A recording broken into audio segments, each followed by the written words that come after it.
शहरामधल्या घडामोडींचा वेगवान आढावा घेतल्यानंतर काही बातम्या सविस्तर स्वरूपामध्ये पाहूयात।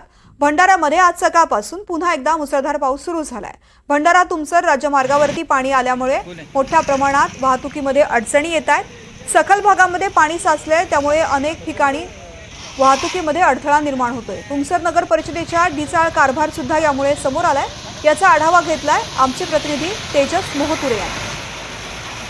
भंडारा जिल्ह्यात सकाळपासूनच मुसळधार पावसाने सुरुवात केलेली आहे। काल जर बघितलं असेल तर सकाळी पावसाने सुरुवात केली होती आणि दिवसभर उसंत घेतली होती, मात्र आज जर बघितलं असेल तर सकाळपासूनच पावसाने मुसळधार सुरुवात केलेली आहे। अजूनपर्यंत पाऊस थांबलेला नाही, पावसाने विराम दिलेला आहे। मी सध्याच्या घडीला भंडारा तुमसर राज्य मार्गावर उभा आहे आणि हाच मार्ग खऱ्या अर्थाने मध्य प्रदेश बालाघाटला जात असतो। या मार्गावर जर बघितलं असेल तर संपूर्ण सखल भागात पाणी शिरल्याचे दिसत आहे। संपूर्ण वातावरण इथं जलमय झाल्याचे दिसत आहे। एकंदरीतच काय भंडारा जिल्ह्यात 7 दिवसा अगोदर लाखंदूर असेल, पवनी असेल, या ठिकाणी मोठ्या प्रमाणात पूरजन्य परिस्थिती निर्माण झाली होती। याचा फटका खऱ्या अर्थानं शेतकऱ्यांना झाला होता, त्याचे सामान्य माणसांना झालं होतं। अनेक हेक्टर शेती ही संपूर्ण पाण्याखाली गेली होती, मात्र आज पुन्हा एकदा अशीच परिस्थिती इथे निर्माण झालेली आहे। मी सध्याच्या घडीला याच ठिकाणी आपण बघू शकता की पुन्हा एकदा नगर परिषद प्रशासनाच्या ढिसाळ कारभार पुन्हा एकदा समोर आला, याचा त्रास खऱ्या अर्थानं सामान्य माणसांना होत आहे। तेजस मोहतुरे, NDTV मराठी, भंडारा।